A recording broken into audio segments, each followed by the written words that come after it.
aujourd'hui un article qui fait suite au cas d'OVNI qui avait été officialisé par la marine américaine dans une vidéo précédente. Donc voilà la suite, qu'est-ce qui s'est passé?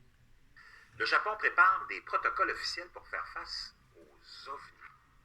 Après la publication de 3 vidéos d'ovnis par l'armée américaine, le ministre de la Défense du Japon a annoncé le 28 avril de nouveaux protocoles pour aider ses militaires à faire face à l'apparition éventuelle de ces objets volants non identifiés, une mesure étonnante et plus politique qu'il n'y paraît. Contexte pandémique oblige, l'annonce est passée quelque peu inaperçue.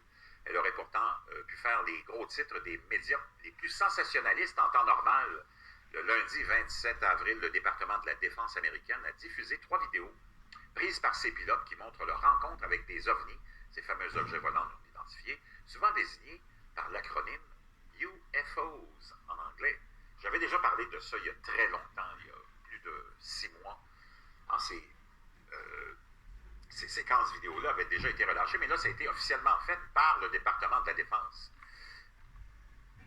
Au-delà des réactions étonnées et des spéculations en tout genre que ces images suscitent depuis quelques jours, elles sont visiblement prises très au sérieux par le Japon.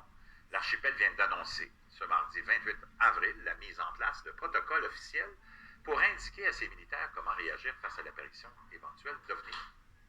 Comme le rapporte le très sérieux Japan Times, l'un des rares quotidiens indépendants en anglais de l'archipel, le ministère de la Défense japonais compte ainsi rédiger des protocoles en bonne et due forme concernant les mesures de réponse d'enregistrement et de suivi à adopter en de telles circonstances. Motif invoqué, le caractère inconnu des ovnis pourrait créer une certaine confusion parmi les pilotes. On comprend bien pourquoi.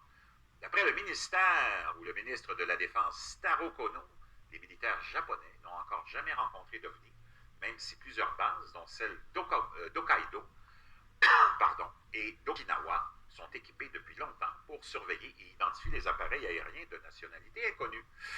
Pour y faire face, les forces japonaises d'autodéfense, appellation officielle de l'armée japonaise depuis 1954, disposent actuellement de consignes rudimentaires.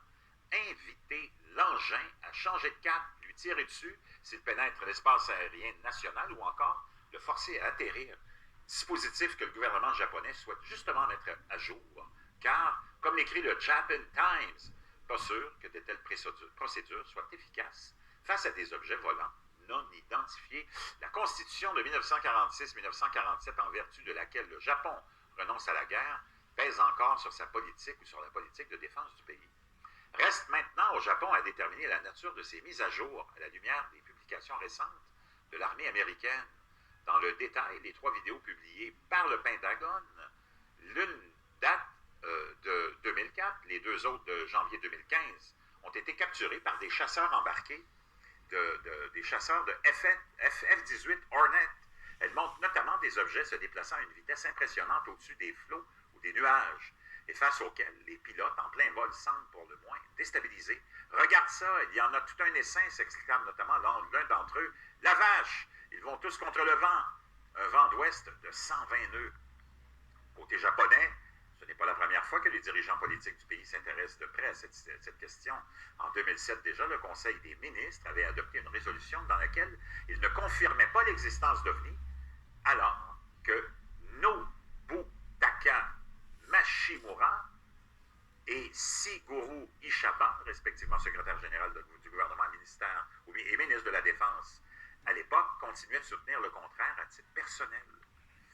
Comme l'explique le monde diplomatique dans une remarquable archive datant de 2009, ces controverses locales mettent surtout en lumière l'extrême complexité de la question militaire au Japon, anéanti en 1945 après avoir tenté de s'imposer comme la puissance dominante en Asie. Le pays du soleil levant a chèrement payé ses ambitions. L'atomisation d'Hiroshima et Nagasaki en août 1945, ainsi que la constitution de 1946-1947, en vertu de laquelle le Japon renonce à la guerre, pèsent encore sur la politique de défense du pays. Une contrainte que l'actuel premier ministre nationaliste Shinzo Abe tente justement de faire tomber depuis plusieurs années en invoquant inlassablement le spectre des menaces extérieures multiples qui pèseraient sur l'archipel. Même les ovnis n'échappent pas à lui. L'instrumentalisation politique, vraiment intéressant. Merci à Yannick Voilà, on remercie le Canadien Jean Neymar pour ses explications. À bientôt. Bisous.